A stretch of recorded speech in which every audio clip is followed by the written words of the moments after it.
Ad astra prospera, to the stars through difficulty.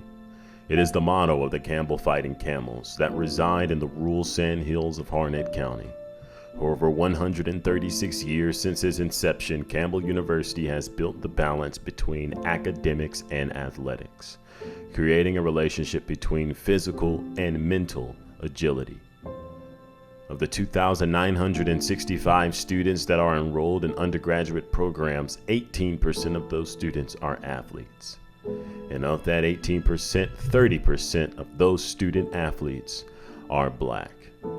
This is life through their eyes.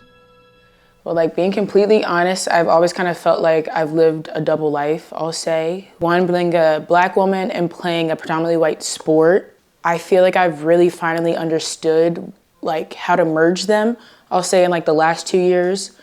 As a senior, I'm definitely more comfortable in my team and I feel like I am accepted, but my first 2 years, I did not feel like that. Really just being vocal and not shying away from those hard conversations has definitely helped me fit in more. I don't try to be anything that I'm not, understanding where I come from and, the power that's just withheld in my name. I'm here for opportunity to better my life, none more, none less. I'm not here to confine to society's limitations or change how my upbringing or whatnot, be myself, because that's really what got me here. Understanding that's how I continue to conduct myself while bettering myself as a person.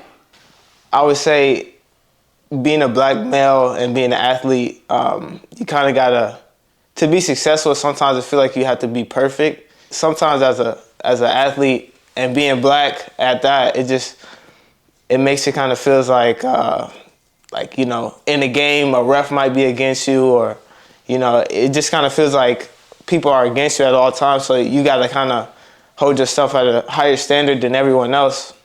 Being Black in anything that you do, not even just sports, every successful Black person is almost like they're perfect in my eyes. This is truly just being unapologetically me, obviously at a school, where there's not too many people that look like me on campus, around the campus, things like that. Some people might, I guess go into their own little corner, say themselves to be a bubble, but it's nah, I'm gonna do what I've always done. But yeah, it's just owning who I am, where I come from, being proud of the culture and everything that I carry with me no matter where that I'm going. In 1967, Campbell University had their first Black student arrive on campus, and his name was Cordell Wise. Despite this new reality of small, rural town America for the New Jersey native, it did not deter him from staying at Campbell. After accepting his basketball scholarship and becoming not only the first Black athlete, but the first Black student in Campbell history. By 1970, Wise led Campbell to his first NAIA conference championship. The Campbell's team captain scored well over 20 points in that win, but he will always be remembered most for being the first Black student to ever attend Campbell University. It's just prime example of things that Black men have to go through, and they have to go through a lot of trials and tribulation, adversity, and got to learn how to persevere through a lot of stuff. And we can face a whole lot of obstacles in life. And just seeing that he led his basketball team to championships after facing all of that just shows you the type of strength you have to be a Black man. It kind of makes me feel grateful that there is people brave enough to kind of pave the way for us. And it also makes me just grateful for the opportunity and grateful for the people around me that I feel like I haven't personally experienced that, and even if maybe there's microaggressions or things like that, I have people around me that will stand up for me and stick up for me, kind of his friends and the people around him did in that situation. So in that sense, I'm grateful for the people and grateful that that's not something I have to experience all the time around campus. He seems like he focused on himself a lot. He seemed like he made himself just in his own little area. He got himself comfortable and really focused on himself, which I think is really cool. Rather than focusing on external things that he really can't control, I think that's something that I do too. I don't really look at other people and what they think of me. It's kind of what I think of myself and what I created for myself. So I think that seems like what he did. It seems like he didn't like feed into it. I think that's kind of cool. Like he said that he didn't really call much. I think it's interesting though. I thought there would be more. Like I thought he would notice everything and he didn't. So that's kind of cool how he just stuck to himself and just got his education and then did what he was supposed to do.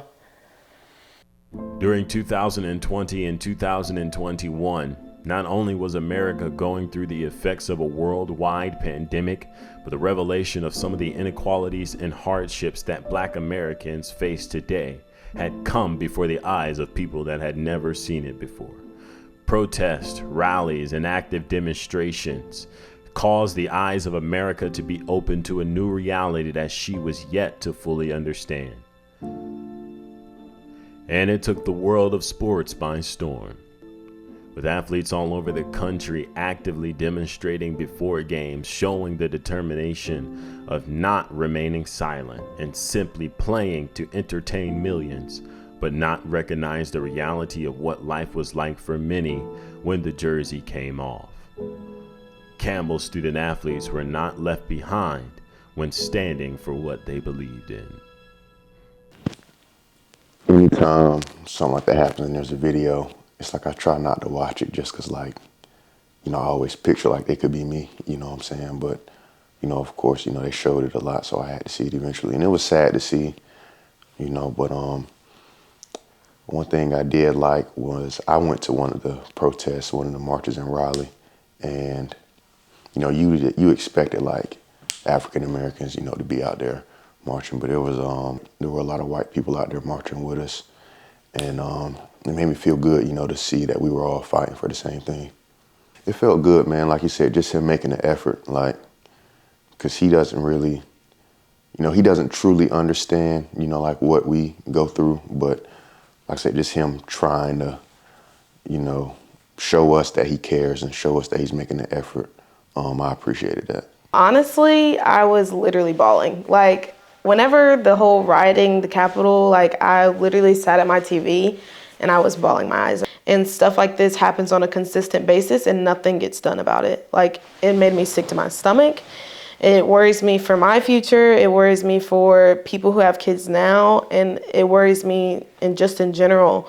Like I just said in my walk, since George Floyd, 229 people have been at the hands of police brutality.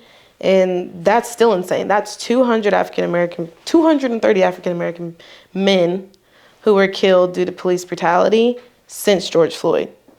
That's 200 people, which is insane. And it continues to happen. And I don't know what we can do about it, but I just think something needs to be done. And I don't know. I have no words. Like, I honestly don't. Like, it just really makes me sick to my stomach. It was definitely something that was very hard to watch because I've seen a lot of that growing up. One of my neighbors, actually one of my classmates, very early on had died in some gang violence that was going around. He was actually not a person they were looking for, but just happened to be in the wrong place at the wrong time. Justice was never really served for him. And I kind of always felt like there was more to do than just sit here and possibly be one of those victims of, like, wrong place, wrong time. With those specific things, it made me want to just do better and push myself to be a better me and just be successful. The Ahmaud Arbery and the George Floyd case, it just shows, like, wow, racism is still at our back door. We're learning how to accept each other and live together in unity, and it was just kind of a shot to the chest, really, because it's just like, wow, we really haven't come that far. It's kind of scary knowing that could be my brother, or that could be my father, possibly. And, like, they always try to do all of the right things, but, like, a police pulls you over for something, like, just not knowing, like, if my dad is in that car, like, will he live? Just knowing that people are losing family members that they love over nonsense because we haven't progressed as far as we should. and just being seen as, you know, aggressive and just being viewed as violent, or people saying they fear for their life. I just don't understand, because just black is beautiful and we shouldn't be seen as less, or we shouldn't be seen as violent or aggressive. And just I just wish people would just change their views. As we look forward to brighter days and a freer future, we will forever honor our past and those that have blazed the trail before us, while fervently fighting for the future that will be better for generations to become who they are destined to be. The work is not easy and the road is long, but we dream big and shoot for the stars.